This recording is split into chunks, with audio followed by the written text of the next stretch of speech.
लोक म्हणतात दत्तगुरूंची उपासना कडक आहे आणि स्त्रियांना मनाई आहे. यामागे गैरसमज आणि जुनी परंपरा दोन्ही कारणीभूत आहेत. दत्तगुरूची उपासना कडक का मानली जाते? दत्तगुरू म्हणजे त्रिदेवांचा ब्रह्मा विष्णू महेश संयोग. त्यांची उपासना ही संयम, शिस्त, सत्य, अहंकार त्याग यावर आधारलेली असते. म्हणूनच दत्त उपासना कडक आहे असं म्हटलं जातं. पण याचा अर्थ भक्ती करणं कठीण आहे असा नाही, तर मनापासून नियमाने केली पाहिजे एवढाच अर्थ आहे. दत्तगुरू कठोर नाहीत, ते करुणेचे सागर आहेत. महिलांना दत्त मंदिरात प्रवेश नसतो हे खरं आहे का? नाही, हे पूर्ण सत्य नाही.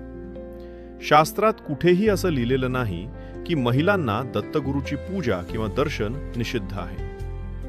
मग हा समज कसा तयार झाला?